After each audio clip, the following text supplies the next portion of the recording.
the theme, which is Women Rise, Avoid the Pitfall. And we have a very able speaker to address this topic. If we have any questions, any comments that would like to make, kindly use the chat box. It is well manned. We shall be able to pass your sentiments on this forum. So to welcome our speaker, I would like to call upon the head of branches, Kenya Institute of Management, Mildred Matibe. Mildred, karibu. Thank you very much, Diana, and for that welcome and for that intro. And members, thank you very much for joining this webinar. And as Diana has said, this is a month for the women, so you'll be seeing more of us this month on the webinar. So a very interesting topic today, Women Rise, Avoid the Pitfalls. So for us, we're already rising, you will see the signs. And it's a very interesting time that we are talking about when we are discussing equality and inclusivity in the workplace. So today's big topic, we'll be looking at understanding what is holding women back from the C-suite in order to be able to overcome those hurdles. As of 2017, Kenya Institute of Management carried a diversity and inclusivity survey, and we found out that the females in boards in Kenya were approximately 21%, while globally it was 29%. That was in 2017. This year, we are also carrying out a similar, and we'll be inviting a similar survey, and we'll be inviting you when we are actually giving out the report. So we ask ourselves, what is holding the women back? We also need to ensure that women have the essential tools they need to flourish in the workplace and rise to leadership positions. These are efforts required from every aspect of society, not just one person or one gender, but all of us. And that's why I'm even glad to see with such a topic, we also have the gentlemen joining us. It is also important for women not to be overly fearful of being perceived as blowing their own horn. It is fine. Blowing their own horn, it is fine. And it is something that most successful men have a little problem doing. So what is ailing women? And in a very interesting survey that was carried out, we found that some women, when it comes to application of jobs, a woman would want to match the requirements 100% before they try, compared to the males who would approximately match 60% to the requirements, then go ahead and apply. So we'll be seeking to understand all that.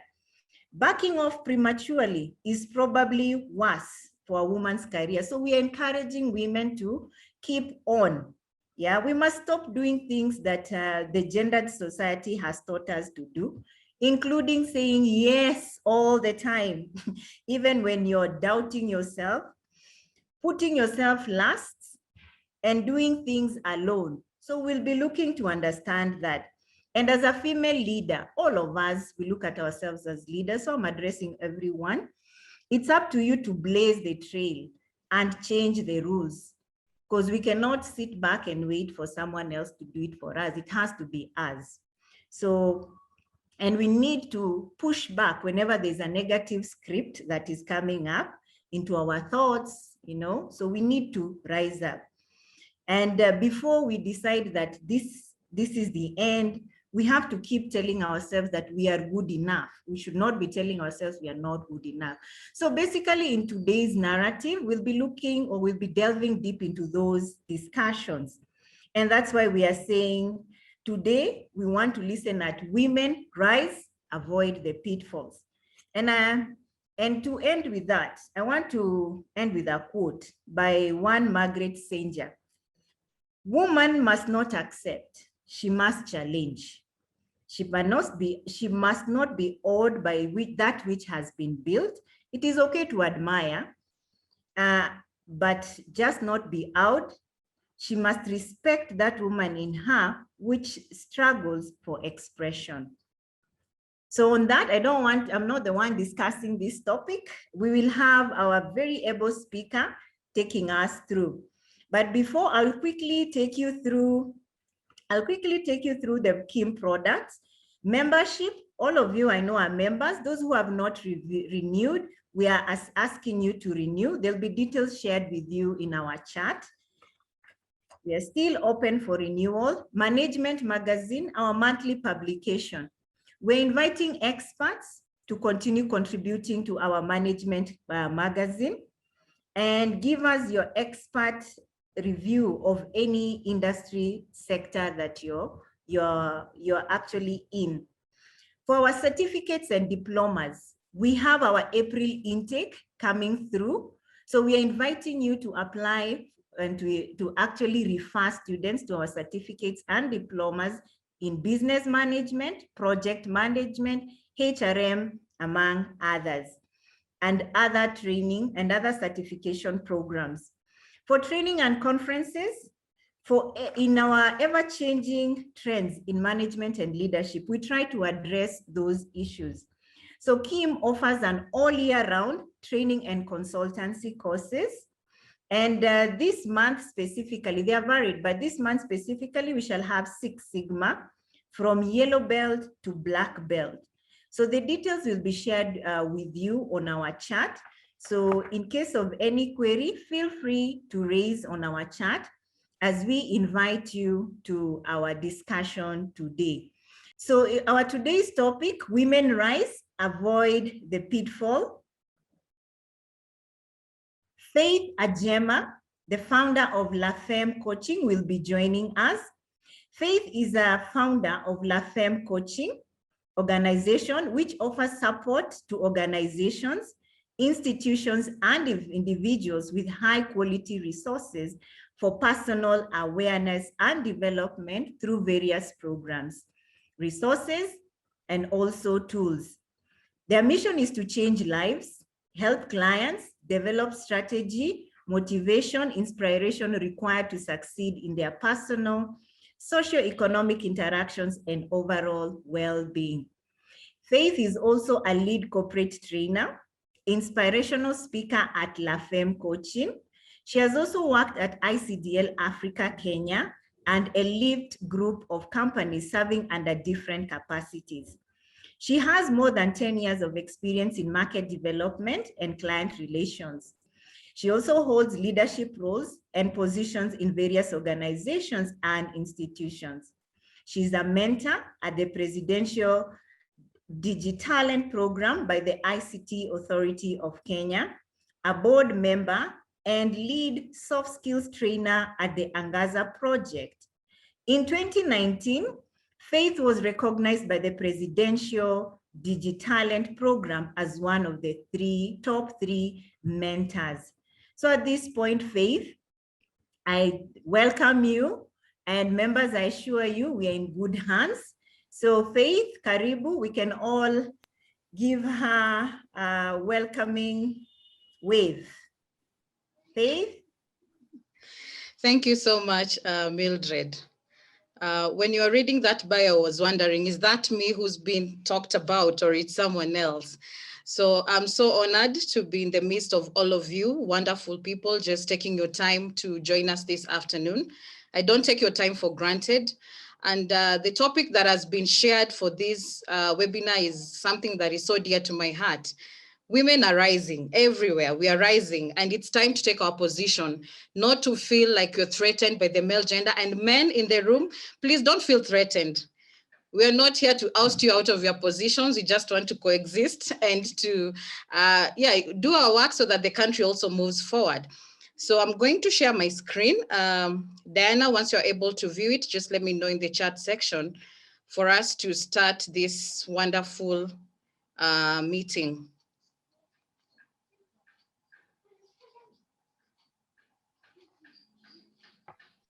It's up now. It's up, huh? Yeah. All right.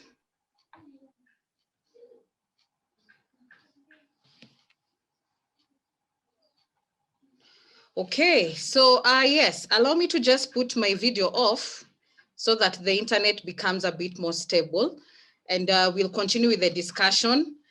Thank you so much, the KIM team. I'm so honored to be here, and everyone else of you who has taken time to just join us to learn. What an interesting topic. I don't want to belabor you with my introduction again. You've already been told of who I am, where I work and all that. So I'll just jump right into the conversation, and I bet you'll have some fun as we continue learning whatever we can. As usual, I love quotes. Those who know me can attest to this, that I love quotes. They speak tons and tons and tons of messages inside there. So there's one here by Valentina Tereshkova that says, if women can be railroad workers in Russia, why can't they fly in the space? Quite a mind-provoking quote right there. Women are working on the railroad in Russia. Why are you limiting yourself to only being a mom? Why are you limiting yourself to only being a wife, or titles that we've given ourselves that are not in line to our purpose and why we've been created by God? So if they can create railroads in Russia, why can't you fly in space? Why can't you apply at Virgin Atlantic and become one of the aeronauts who's going to space to, do research and all that? So there's a lot of potential that women uphold. And this is the time that we stand up and know our mandate, we know our position and know what we are capable of. Okay, so I know that that quote posted there will give you quite some questions in your head right now. Like, if these women can build railroads, we've seen in Kenya where women are now comfortable doing work like they're touts.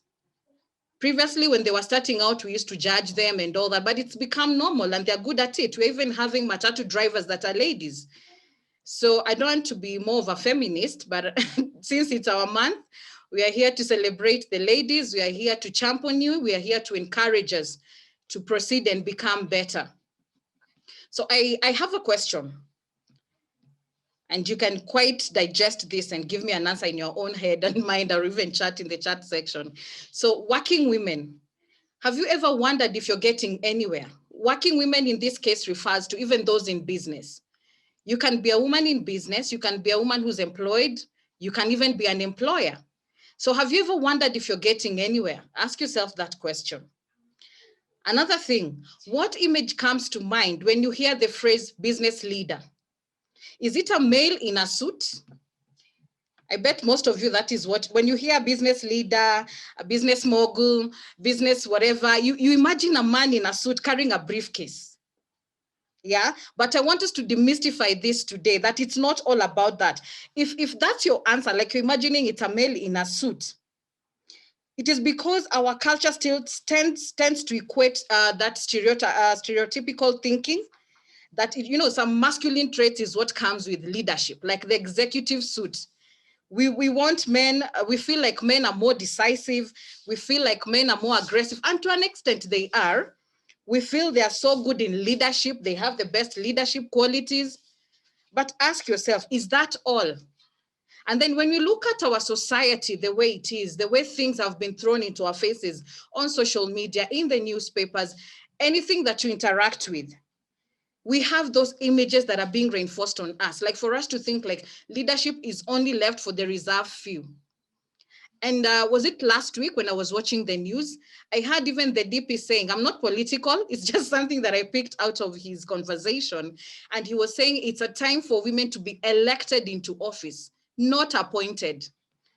Why are we having women just being appointed and not elected? It's a time we need to realize we can hold those political positions via being elected by the majority of the nation's population. And even today, I saw another interesting conversation going on in our social media platforms about, we are saddened about the death of one of the prominent leaders of the East African region. And now the discussion was asking more of, is Africa ready for a woman leader in terms of, the VC for Tanzania is a lady. So we don't know where it will go, but it's just an interesting conversation that I saw being done online.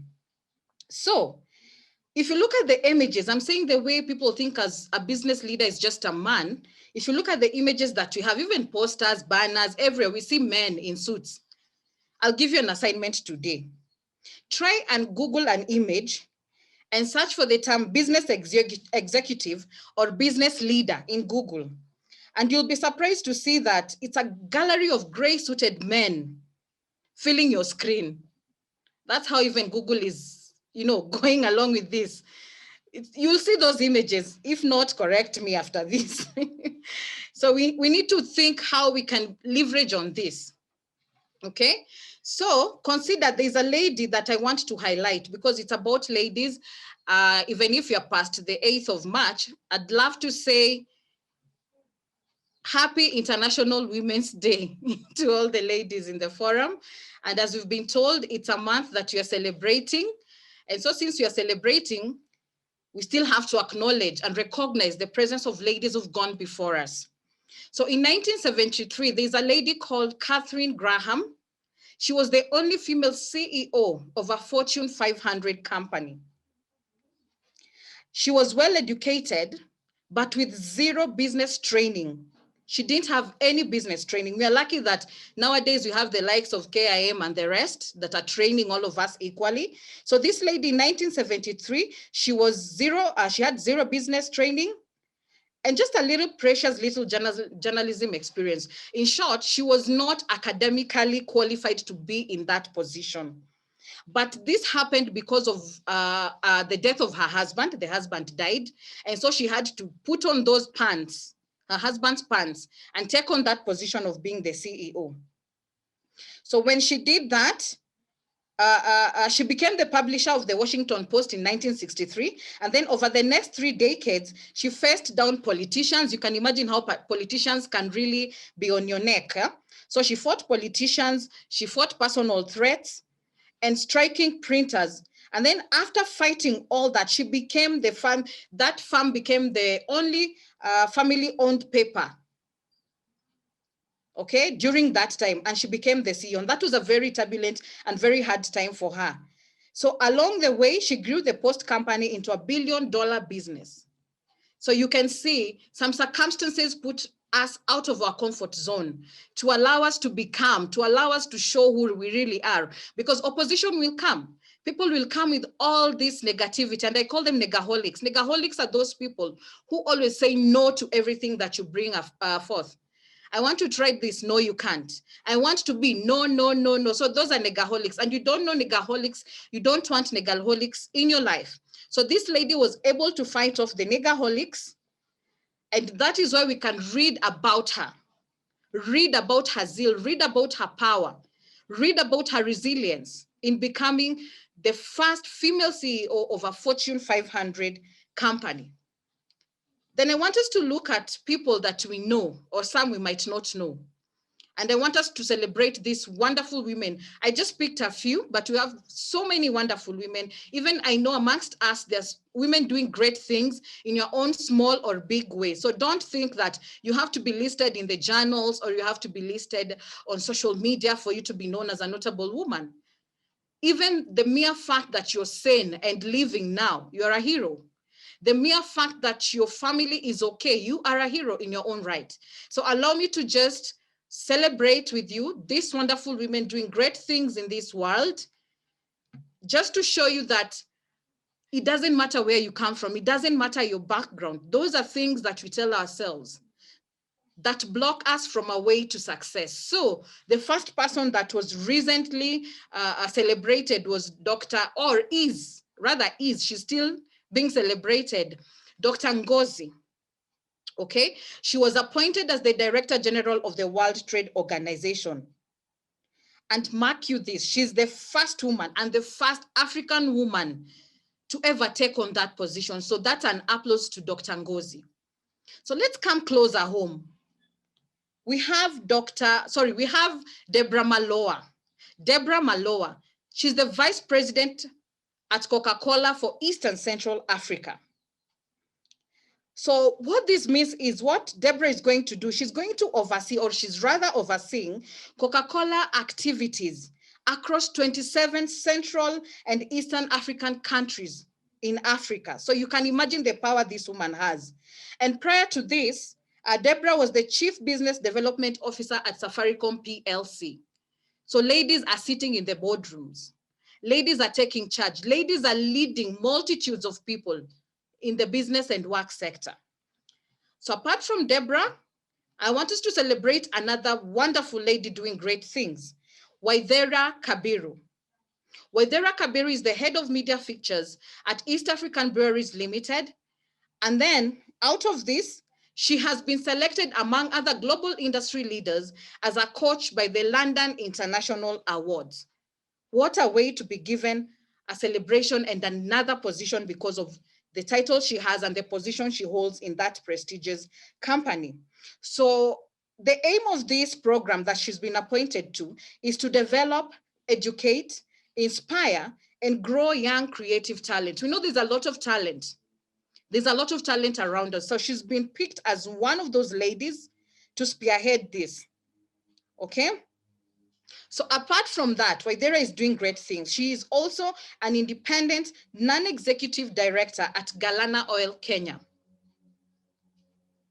And just to tell you that your circumstances don't limit your growth, Waithera is a breast cancer survivor, and she's the founder of the Second Chances Foundation, which supports people affected by cancer.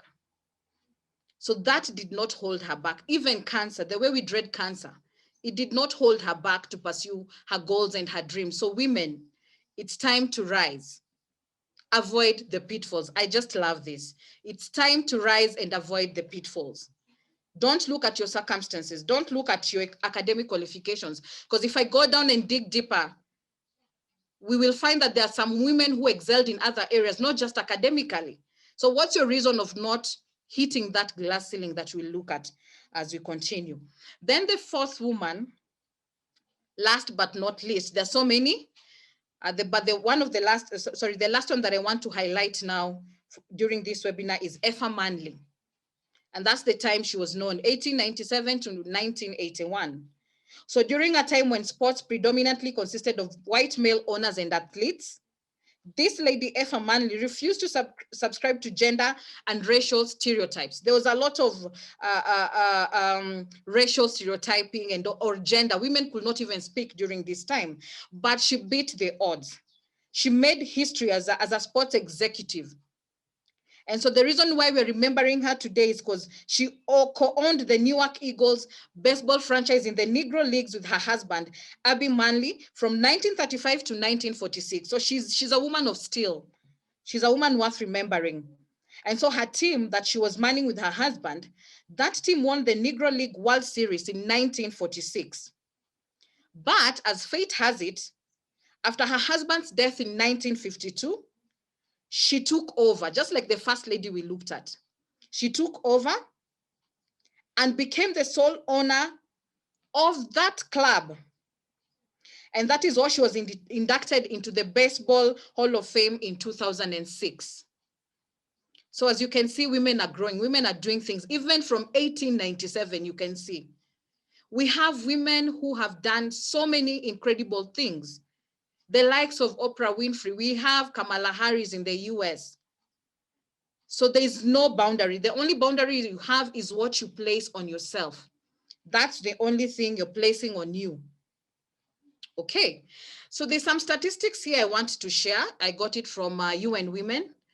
And as you can see, okay, there's a percentage of the total employment. So we have the informal sector and we have the formal one. So this is just some statistics I got from the informal sector of workers in terms of women. So in South Asia, this will shock you. In South Asia, 95% of women, they work in the informal sector. So informal sector, as you can see there, these are the street vendors, petty goods and service traders, subsistence farmers, seasonal workers, domestic workers, and industrial outworkers. So we're not looking here at the C-suite. We're looking at the informal sector and the positions that women take. Then closer home, the sub-Saharan Africa, 89% of the women, 89 is quite a big number. And I like it the way Mildred shared her statistics. So you can see we're not so far off from what she shared. So the sub-Saharan Africa, only 89% of women, they work in the informal sector. Latin America, they're doing better. It's only 59%. Latin America and the Caribbean, you can see it's only 59%. So what that shows us is women need to start rising up. Who told you you can't be a decision maker of a Fortune 500 company? Who didn't say that? Who said that you can't start your own company and employ other people to grow? Who said that you can't start a business and you get your seat at the table of the who's and who's, the big boys' pants, you wear them on and give your views, give your ideas, give everything that you feel will propel this company or this business to the next level. So these statistics should shock you, because women, we need to arise again, as per our topic. We need to arise and avoid the pitfalls. Okay, so the role of women in top management and business ownership has evolved. You all agree with me. We have women in leadership. And I like the way KIM have stated that this month it's about women. And so you'll be seeing a lot of women in leadership. Thank you for embracing this. Diversity and inclusion is what we're talking about. So women executives and entrepreneurs have become rock stars. We are rock stars, ladies, especially in marketing. These are the areas we thrive. Ladies thrive in marketing, and we will see why. We thrive in business. If a lady sets her mind to do something, she goes for it. And entrepreneurship, we do that. And so there's a research here that shows there's a positive relation between female corporate leadership and positive organizational performance. Okay, so a gender diversity study, this study was done and sponsored by the Peterson Institute of International Economics. It reveals that the women in the C-suite basically means those who have the C something title on them. The COO, the CFO, the CEO, that is the C-suite you're talking about. So the women in the C-suite contribute to improved organizational outcomes. Additionally, the study cites that diversity in general improves organizational performance. So we have to be diverse. And I was in a forum recently, I think on Friday, where there was a speaker from the Kenya National Human Rights Commission. And I was very happy to hear that inclusion is working even in government, diversity and inclusion. So we need to know that this is where we ought to be operating from. Don't fear the C-suite. It's meant for men as well as for ladies. Okay, so with this, you're going to look at the advantages of women in business and even the challenges that we face. There's so many advantages if you're in business. And just remember that business does not necessarily mean business as we know it. It can be the company that you own or you work for. It can be the business or the enterprise that you're championing. So we just take it holistically to mean business in one term. So what are the advantages of women rising in business? There are so many advantages. The first one I'll talk about is a diverse workforce is an innovative workforce. A diverse workforce is an innovative workforce. We will all agree with this. How boring can it be to go into an office where you find just men? The receptionist is a man. The tea, okay, I can't say tea girl because we've already used to that. The tea person is a guy, is a man. The secretary is a man. As in everything, man, man, man, man. Won't it be boring? Because you know, ladies bring some flair. Ladies bring a change of attitude. They will see the colors are not working well. And those of us who are sanguines, you will see, hey, this office needs some bright color. This office needs this. Okay, so a diverse workforce is an innovative workforce. So diversity from gender to culture, to age, to race. And in this point, you can even include disability, which is not inability. So this has been shown to foster creativity and innovation because we are all from diverse backgrounds. We all hail from different demographics. Okay, so there's if you look at PricewaterhouseCoopers, if you look at L'Oreal, which is a makeup industry for the ladies, these organizations across industries, they're seeking to prioritize and benefit from a diverse and inclusive work environment. Okay, so men and women will inevitably have different experiences and backgrounds. We need a mix, a flair of this or that. Every gender has an advantage in the workplace or in a business. So these differences, if you look at the backgrounds, if you look at the character, if you look at the diversity, all of them shape our approach towards the business that we are doing. So we are working collaboratively. Okay, so a diverse workforce is an innovative workforce, and challenging each other and collaborating with people who think differently can breed creativity and promote the innovative ideas that push organizations forward. Excuse me. So let's challenge each other. Let's engage. Let's bring a mix of different races, different cultures, different ages. You know, there's a lot of things that can happen, good things. The second thing that I'm going to talk about as an advantage is women excel at soft skills needed for business leadership. And there's something to prove it. There's a study that was published by the global consulting firm Hay Group. And this group, this firm, it ascertained that women outperform men in 11 of 12 key emotional intelligence competencies. Did you know that? Did you even imagine that? So, you know, while technical skills and knowledge are fundamental to career success, we all know this, that you need the technical know-how, you need the knowledge. CEOs, they consistently cite soft skills as the most desirable professional attributes. And something that we all need to know is in the more developed countries, they don't look at just your technicals, your knowledge base, like your papers. They look at your soft skills. How do you relate with others? How do you solve conflicts in the office? What kind of atmosphere can you thrive in? So at most of these hiring companies in the more developed countries, they don't concentrate so much on your documents, the papers, unlike our current situation, like, you know, Africa and the rest of the underdeveloped countries. I'm not saying we are underdeveloped, but looking at the milestones that the rest have gained, there's a lot of disconnect and there's a lot of realignment of how they hire. And you know, the CEOs, we normally say we want someone who is a team player. We want someone who is a problem solver. All these are soft skills. Okay, so although characteristics like effective communication, empathy, and self-awareness are difficult to measure, they're highly valued and can make a real difference to the bottom line.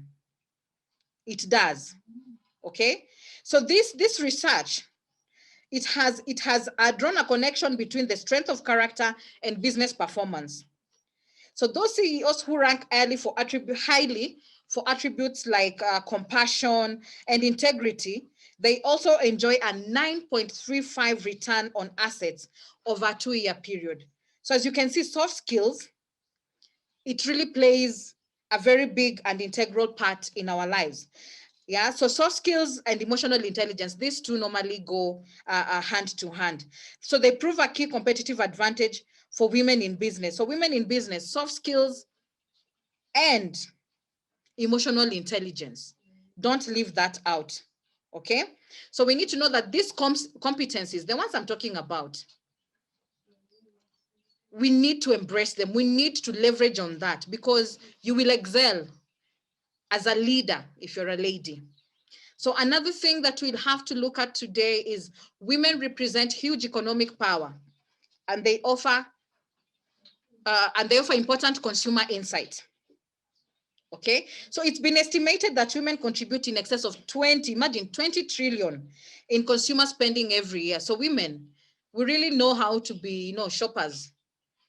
All the things that are created, household goods, beauty products, clothing, things for our family, items for the home, women are the biggest consumers.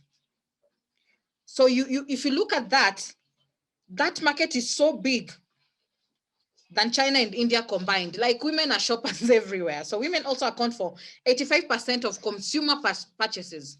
So every consumer product, women are the biggest purchasers. So we can leverage on this and take it as an advantage to grow our own businesses, okay? So if you tap into this insight, both men and women offer, they offer products, they can make products and services more marketable and a business more profitable if we work together. In fact, recent research from McKinsey shows that gender diverse businesses are 15% more likely to outperform financially above the what is it called? The industry median. So if you work together, and leveraging on the purchasing power and the consuming power of women, can you imagine how your business can thrive? Okay, so these 3 points should make you think on how you can leverage on this. An advantage of you rising to that position. Like Dr. Ngozi, there's so much she can achieve at her position being a woman. Okay, so leverage on all this. So as you're thinking of leveraging, let's look at the challenges, because we all face challenges. We all face challenges as women. What are these challenges? So women who work and have a family, for example, women who work and have a family, we face increasing demands on our time, energy, and resources. This is the truth.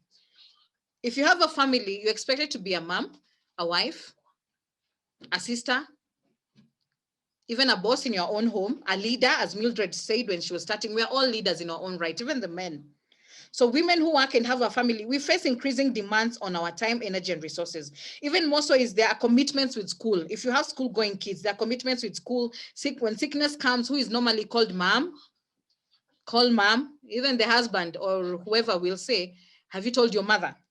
And childcare, when you have to take care of the kids. So when you look at this, although more men are opting to stay at home, we have men who are really pulling up their socks. And kudos if you're in this webinar today as a man and you're pulling on your socks and helping that woman at home. We have men who are doing this. And still, they're seemingly still not facing the same pressure as women. Yes, you're doing it, but at the end of it all, it will be, let's ask mom. Men, you'll bear me witness. Ask your mother. I don't know where the medicine is kept. Ask your mom. So the mom still has to be referred to, or the woman. So let's look at these challenges. One, gender bias in the workplace. So women are expanding their roles in business and entrepreneurship. They've come a long way and will continue to make progress with equality in business and other fields. So to promote this change, I'm sure we have industry leaders in this webinar.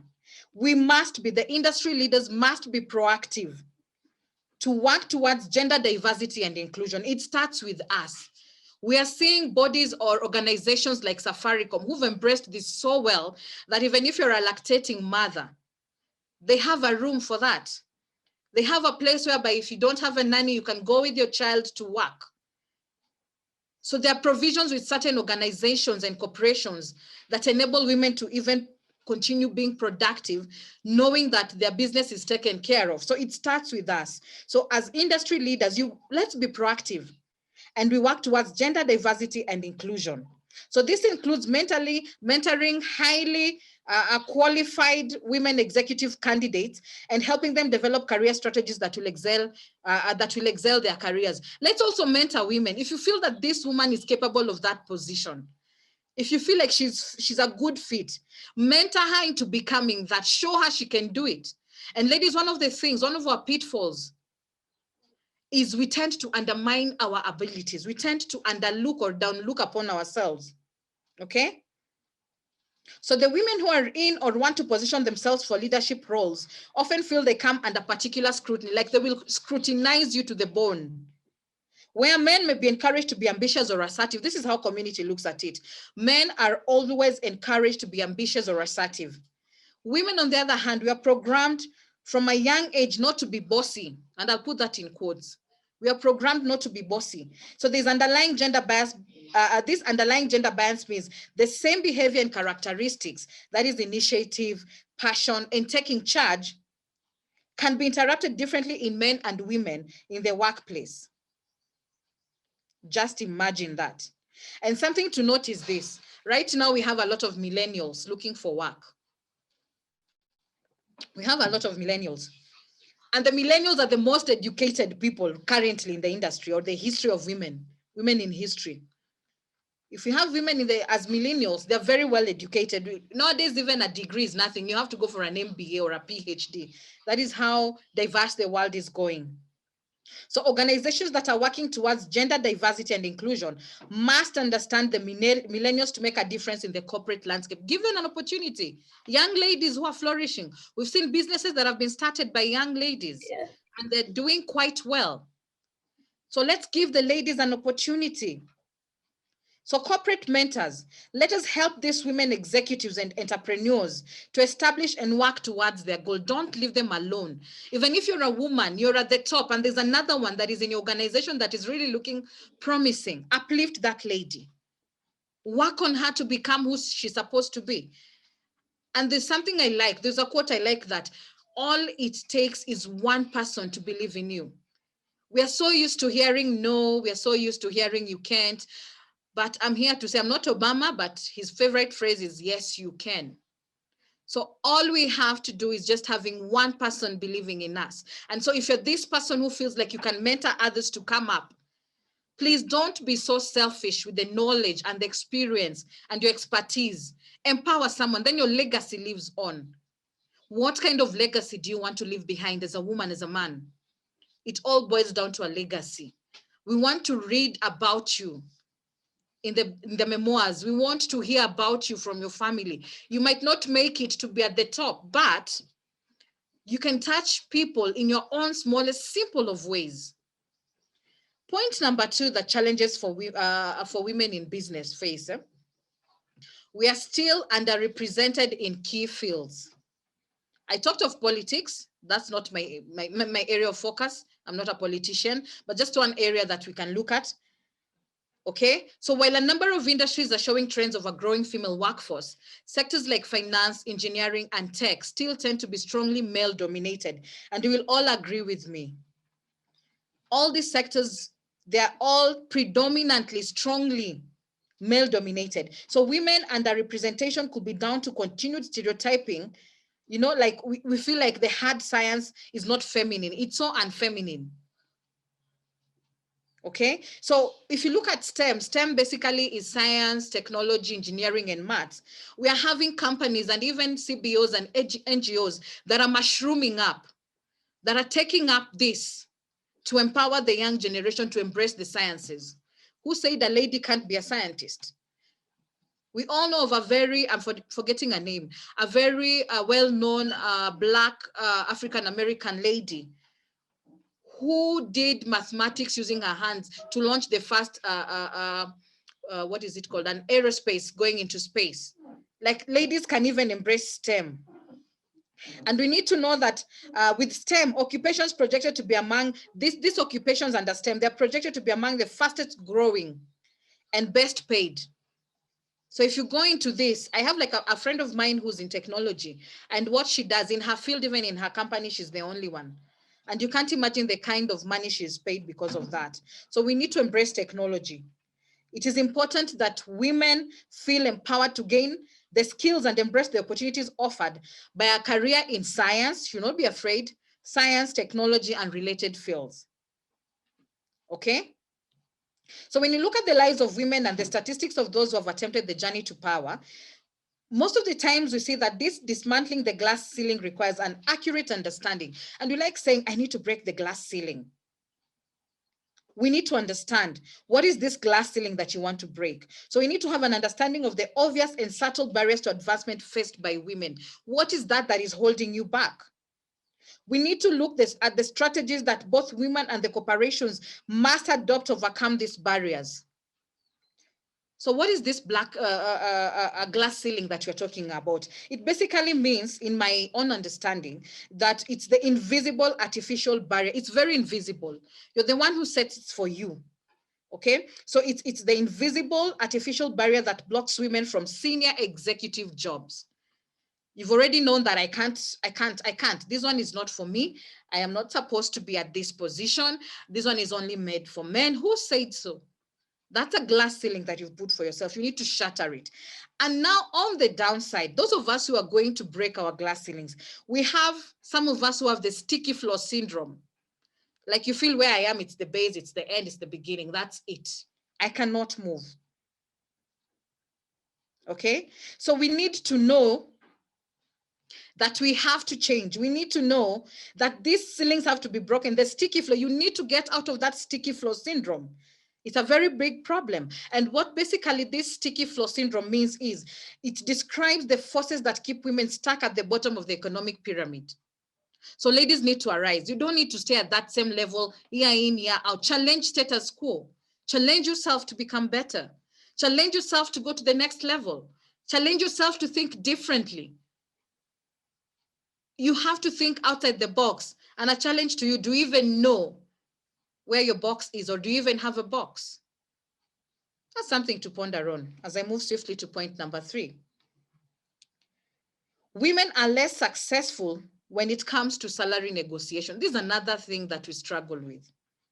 We are less successful when it comes to salary negotiation.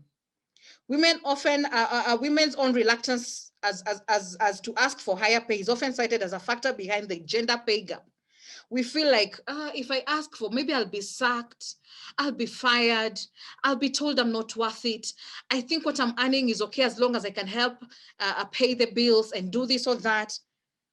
Why are you putting a cap on yourself? Why are you putting a limit on yourself? Okay, so it's almost an unaccepted truth that men have a better sense of self-belief when positioning themselves for leadership roles or negotiating for pay. Men do that. And again, I'll go back to what Mildred shared when we were beginning. She said, men, when they see job applications, if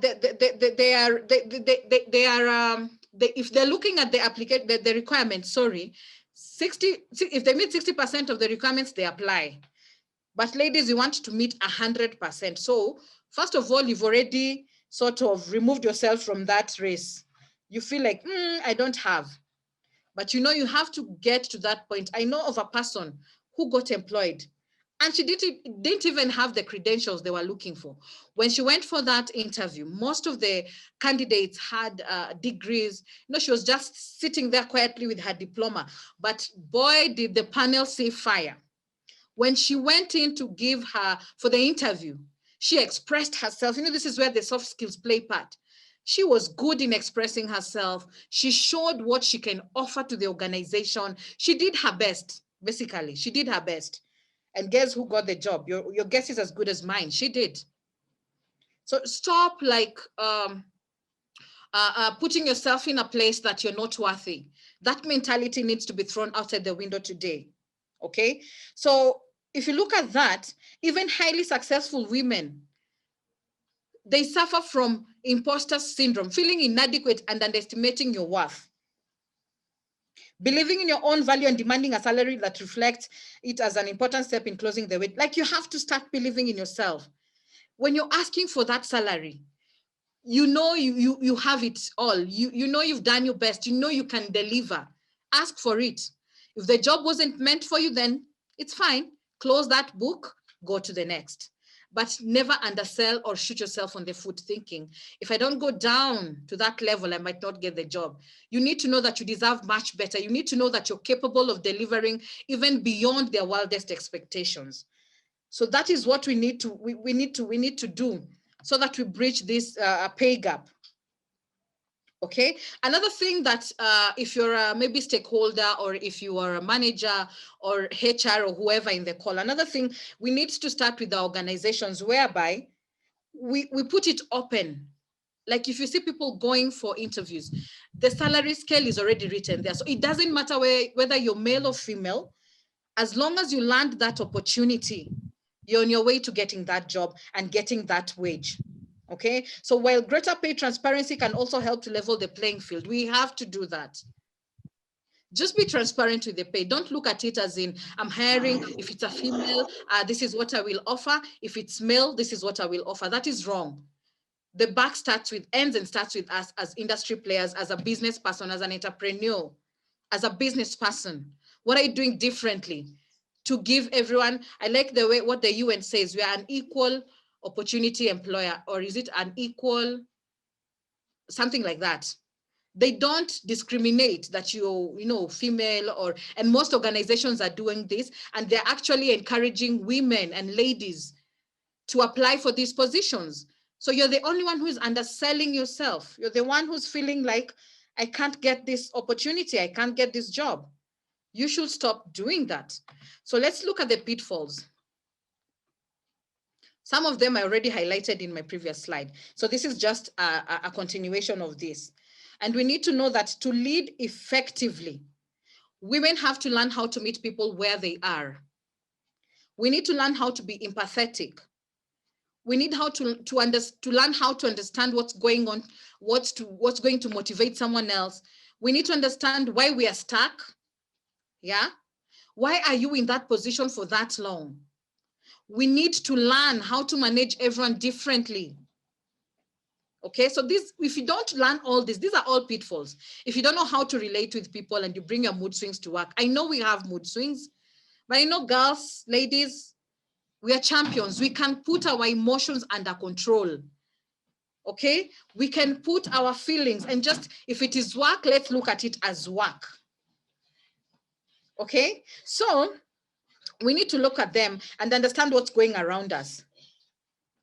You know, we all raise our children differently. For those of us who have children, we raise our children differently. It's not a one size fits all kind of a thing. And your children cannot be raised as mine. We all have our own rules, our own expectations of our families. So we encourage women to free ourselves from the sexist myths. You know, we've internalized a lot of this from society and family, as well as the intimate lies we tell ourselves. We need to look at these things differently. Okay, we need to look at them differently. So another thing to look at is the synergy. When we work with the male gender, there's synergy. As you saw in my previous slide, there's synergy if we work together. And that is what I'm going to look at here. So women often have life skills and natural abilities that are useful in business. I talked about the soft skills that we have. Emotional intelligence is quite high in ladies. Okay, so you need to know that we are very good in networking. Female entrepreneurs lead from feminine strengths like effective networking, and we possess skills needed for negotiating. Tell me a good negotiator rather than a woman. A woman can actually, hey, if you're going to buy something, they will ask for a bargain until they get it. So if you're in business, please employ a woman and put her in sales and marketing or in procurement. They'll get you the best deals, or we will get you the best deals rather. So we are very good. We have all these skills that have been given unto us. So we are easy and able to multitask. We hear women can multitask, which is true. And if you look at the women who are mothers in business, we are often good at delegating and budgeting. Ask a mother to budget 1,000 shillings, and that money, whatever they'll buy, will last you a few days. So women in business who are mothers, they're good in budgeting. We are good in delegating. That's a strength that we have. And these skills, they're also used in our family life. So coming back to the office or to your business or to your enterprise, it's not hard, it just comes naturally. So you can see there's synergy between the two of us. If we work together, male and female, a lot can be achieved. Also, we need to create strong support networks and regularly learning new ways to balance work and life effectively. So even men, we need to balance, work-life balance. It's always said over and over again, there needs to be a balance between the two. So female leaders in business will continue to rise and develop, often pushing boundaries and obstacles out of their way. Women know how to strike a balance. When it's time for my kids, I don't question, I don't argue. I know it's time for my children. If it's time for work, I put in the work. That is what women do. Okay? So there are no two things about it. There are no two ways about it. So you can see how we are well endowed. Like, you know, that synergy is what I'm trying to really, really reiterate in this meeting. So we need to know that the companies that are female owned or male owned or a community owned, or there's a board or there's a commission, we need to know this, that we need to continue to champion women in business and help them thrive. Help them thrive. The world is theirs for the taking. Just facilitate that and help them thrive. So female, I talked about the modern female entrepreneur. They lead from feminine strength, networking, empathy, and inclusivity. We are holistic in our mindset.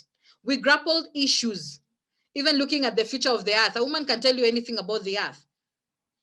Global warming, leadership, anything. We're smart. And even the day-to-day challenges of being a woman, they will still share this out. They'll tell you what women go through. So you get to understand who is a woman and who she is and how she's made and what makes her tick and this and that. So some even believe that motherhood, which one diverted careers to the mommy track. You know, Kitambo, previously you were told, women are only, you know, you're just a mother. So right now things are changing. We're shifted from the mommy track to the business track, business-oriented woman, CEO, CFO, COO, all that is changing. And so it makes us more productive in business. We become more productive because of this. It's a strength that we have. So when you have a child, yelling and intimidation don't work. How many of us have kids? And when you yell and you intimidate, sometimes it doesn't work. There's complacency. They're so used to you. So you cannot tell a 2-year-old you're going to fire him if he doesn't get potty trained. Does that really work?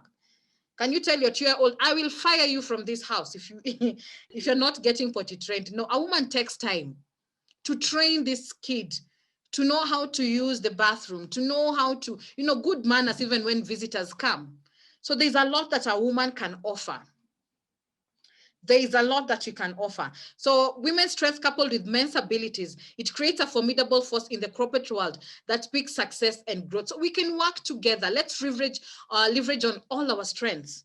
Let's leverage on what each and every one of us can bring. Okay, so the universe, the way it is as women and motherhood, we believe that motherhood enhances universal feminine traits like collaborative leadership. We can collaborate with anyone. We can work with anyone. Okay, we have empathy, that is a strength. You have to feel the other person, Consensus building, active listening, and competent multitasking. Who doesn't want that in their boardroom? If it's you, then I don't know. But we just have to look at the competencies that women have in the boardroom and everywhere. Let's look at the opportunities as I'm wrapping up. Opportunities for women in business. 1, entrepreneurship is the path to leadership. That's number 1.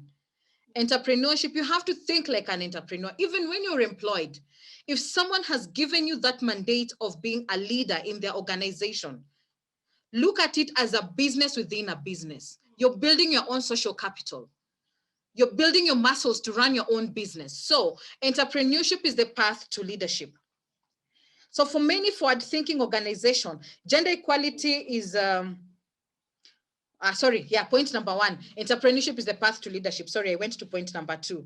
We need to know that a number of women, the fastest route to the C-suite is launching your own business. Think outside the box. And again, I ask, do you even have a box? And if your box is there, where is it? Under the bed, in your pantry, or where? Have you kept it somewhere that you can't reach it? For you to grow as a C-suite, starts with you being in business. You can launch your own company. And when you're introducing yourself, don't say, I've started my own small side hustle. No. That is how we belittle our achievements. Say, I have a company that is 2 months old. I'm the chief financial officer for X company, or I'm the chief executive officer for my own organization. You're already in the C-suite. So you need to think entrepreneurship. And it creates and presents a path for women to close the pay gap and rise to leadership positions on their own terms. Who doesn't want that?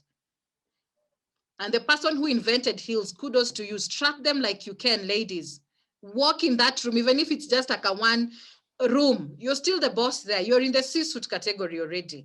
So think entrepreneurship, think leadership, think how you can grow your enterprise from being that, whatever it is, to where you imagine it to be. Do you even have goals for your organization? Do you even have like a roadmap? Where do you want your business to go? How do you want it to be? What is the journey you want to go on with your organization? So that's number 1. That's an opportunity. Number 2, gender equality and inclusivity becoming policy.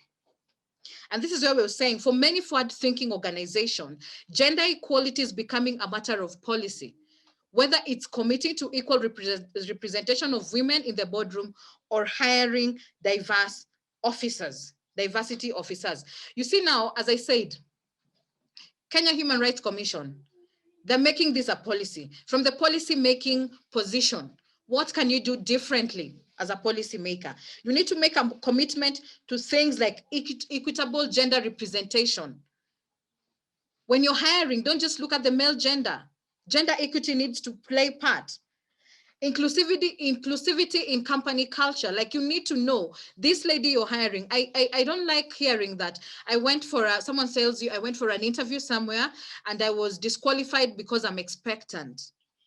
Let's get success stories from enterprises and organizations and corporations saying I was hired because of my credibility. not my condition. So companies, we need to look at inclusivity in the company culture and also work-life balance. Someone should not be fired for the mere fact that they've taken a maternity leave. And I'm glad that the government now has even embraced paternity leave. It's there. We should grant them. Okay. So this helps organizations to attract top talent. If I know that I can be hired, not because of my gender, not because of my social status, not because of my current condition, then your company will always be praised. It will become one of the top companies that people always look forward to work in. Or even your own business, people will want to say, that lady, I'd want to work with her because she understands the female side of things, the things that we go through, and even the life that we go through. Okay. Number 3 is we need to strengthen our educational and professional credentials. So to stand out in a competitive job market, many women hone the knowledge and expertise they need through professional and academic courses. So if you feel like a certain short course, a professional course will take you, will put you on a better stool or an edge higher, please go for that. Become better, work on yourself. Change the narrative. It starts with all of us. So to be effective, organizations and firms will need to have a balanced mix of so-called masculine. We need the masculine gender. We don't say that men are not allowed. Okay, we need the masculine gender and the feminine attributes at all levels. We've all seen the benefits of having synergy. We've all seen the benefits of having both genders in the boardroom. We've all seen the benefits of working collaboratively to bring dynamism in the workplace. So this is what we're talking about. Women, as we rise, avoid the pitfalls. As you rise, become better. As you rise, believe in yourself. As you rise, take the bull by the horn and ride it. Get it out of the ring. Be in charge, because you are worth more than you can ever think of.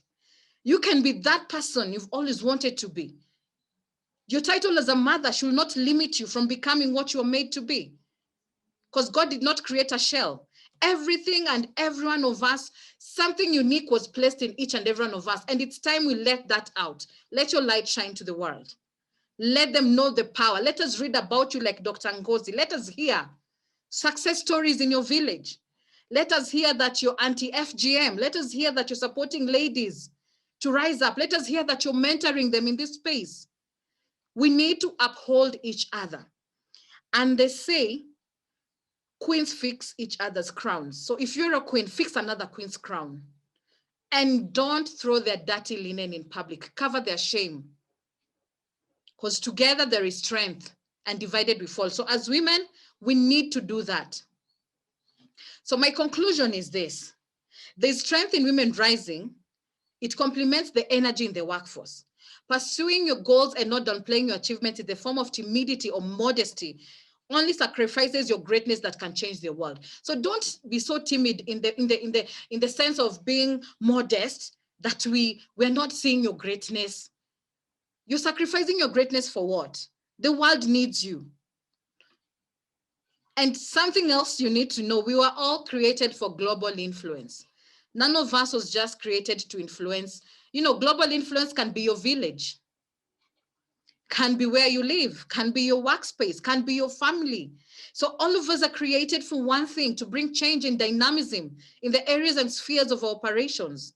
So we need to believe in ourselves, and the global village will be too big for you to thrive in. The global village will be too big for you to thrive in. Okay? So believe in yourself. Again, I repeat, believe in yourself. And the global village will be too big for you to thrive in. It will pave way to receive you as the change agent. Like things will just align. Things will just work. Things will just fall into place because a great person has come. A great lady in her stilettos has come. A lady who has fixed another person's crown has come. We'll just make way. We have no choice but to make way. Okay, so men can play an integral part in supporting women. One, you need to celebrate them when they make strides. Make noise about it. Celebrate that lady in your team that has done great strides to make that company what it is. If you are a married man and your wife has a business, support her. Cheer her on. Don't tell her you can't do this. You're killing her vibe. We need to be people who are embracing our women.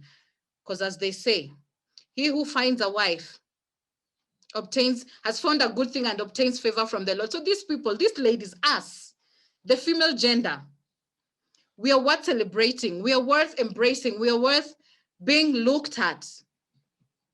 Okay, we are helpers. So help us as well to become who you are created to be. So men, first of all, celebrate, acknowledge their efforts, acknowledge their strengths, acknowledge the power they have. Most ladies thrive in praises. If you didn't know, that's a hint I've given you. Most of us thrive in praises. If you do something good, acknowledge it. If you're pursuing something that is going to move us to the next level, please applaud us, support us. It can be materialistic, it can be psychologically, it can be emotionally, it can be financially, it can be all ways that you feel you can support a woman in your business, in your company, in your home, because charity begins at home.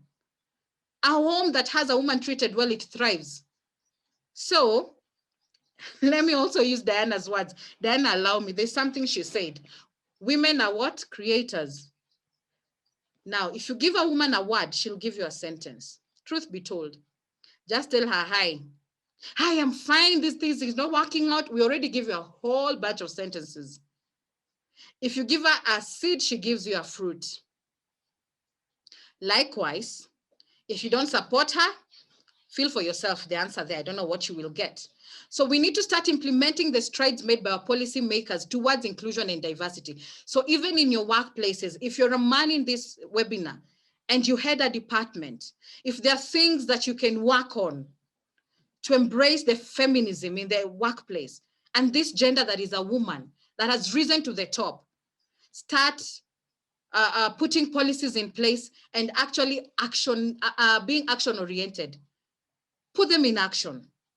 And as I wrap up, there's a quote. I started with a quote and I'll finish with a quote from Madeleine Albright that says, "It took me quite a long time to develop a voice. And now that I have it, I am not going to be silent." Ladies, it took us a lot of time to get where we are. And now that we are here, don't silence yourself. The sky is only for you. Sticky floor syndrome, outside the window, glass ceiling, you're breaking. So that's it from me. Thank you for giving me your audience. Thanks so much, Faye. Thank you so much for the insightful presentation. I almost forgot that I was emceeing this. I just was caught up deep into your presentation. Thank you so much. And I believe the members here, the ladies, I believe you've gotten one or two things as your take homes. The men can attest to it. I want to believe, and I know that this presentation has been helpful to them as well. You're able to customize it so that it works for you as well. Ladies, all we need is to believe in ourselves and the rest will fall in place. That was, I think, my greatest take home, that we just need to believe in ourselves and everything will fall in place. The men, you can customize that to suit you as well. And I believe this session has been quite an insightful session. Right now, I would like to ask you to continue chatting, putting your questions, your comments on the chat box, but Faith, to support what I've said, that this session has been quite educative and insightful.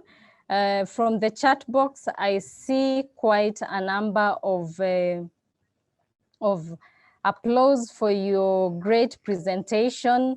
I have seen Professor Michieka, excellent speech. I have seen Violet Omunzi. I have been challenged, that's what she says. I need to shatter the glass ceilings that I have installed for myself. We have Christine Kenyatta, who says wonderful insights. We have Jane Kundu, who's commented quite a number of times, giving an applause for the great presentation. And she says, for HR people, this is a great one, managing individual employees in different ways, not as a group. And the comments are still coming in. Victoria Muoka, this was quite insightful. I see Kelvin Mwenda, this millennium belongs to empowered women. Lydia Mangera, insightful indeed. Lucy Muturi, very good presentation. Lucas, fantastic presentation. There are so many. Joshua Mogaka, very insightful indeed. Actually, I think you are able to articulate your presentation so well, such that I am not able to see any questions. I think we've taken in your presentation quite well. Great presentation, a lot of encouragement, great insight. Wow, that was awesome. They are still streaming in. The comments are still streaming in. Mercy says, I am empowered. And the comments are endless. Faith, I do not have to say more. You can hear from the comment from the chat box. I see Sureya ask about if we can share the presentation. We shall inform you more on that as the head of branches comes on board. I can see Edith Owiso has pointed to me. There is a question from Austin Dieto. Let me get the question shortly. From Austin Dieto. Oh, I see Austin Dieto here. For listed companies, Faith, this is for you. For listed companies, what is the level of inclusion of women in the C-suite? That is for listed companies. Okay. What is the level of inclusion of women in the C-suite? Maybe you can take it up. Thank you. Thank you so much. Austin, it depends on the organization. There are those who put a 40, 60, 50, 50, others are 30s, 100. So it's not like there's a wholesome number that we can give per listed company. It depends with an individual company. I know of those that are doing 50%, 50-50 on the table. There are those who are doing 40, 60. There are those who are doing 30, 70. But majority are striving for the 50-50. Majority are striving for the 50-50. Yeah. Austin, I hope your question, and maybe it was a question for many others. I hope it has been answered well by Faith. I see just compliments coming in. Austin has said that the question is well covered. At this point, I just want to take the program back to our head of branches. Before I do that, just one more question, Faith. Just one more question that has just come in right now from Kiprotich Tune. And he's asking, kindly feminism and gender, are they one? There's a very thin line between the two. Gender is basically the anatomical sex of the other person, like female, male gender. Feminism is where now we are pro-women. You know, like there's that feminism nature of us. There's that, like you'll hear someone say, I'm a feminist. They are pro-female. Anything to do with women, I am there. Anything to do with women empowerment, anything to do with women being lifted up, that is feminism. But gender is the sexual orientation of a person. That's male or female. So that's the thin line difference between the two. Thank you, Faith. Kiprotich, I hope that has been well elaborated. Faith, the comments are still coming in, the compliments are still coming in. Members here have learned a lot from your presentation. Thank you so much. At this point, I take the program back to our head of branches, Mildred Matibe, for the closing remarks. Thank you. All right. Thank you very much, all of you. And thank you for that insightful presentation. Mine is very simple after Faye has given us a very insightful presentation. And I want to say that I have learned a lot. And I want to assure all of you, my heels are well strapped. Yes. And actually, Faith, you have handled the topic very well. And I don't want to get into that first. I want to thank, first of all the members who have attended and sat with us through the presentation up to now. I can see we have 87 participants.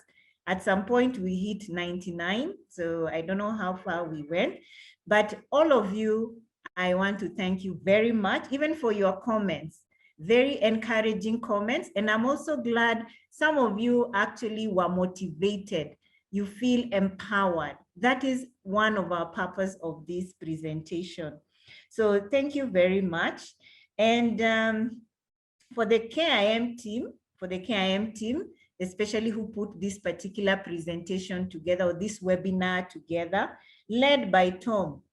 Thank you very much, Tom, and also for giving Diana this space. It's part of mentoring, what we are talking about. And Diana, for taking this up, thank you very much, from all the way from Kisii. And from me, I have learned a lot. For me, I've learned a lot, Faith. I like the way you've handled this particular topic, made it all inclusive. The topic is quite, you know, it can look like it's only for women, but for giving us those insights, a very balanced insight, we say thank you. The diverse work, you've talked to us about the diverse workforce, creativity, about it bringing creativity, soft skills into the game, the business game, that we do not take for granted.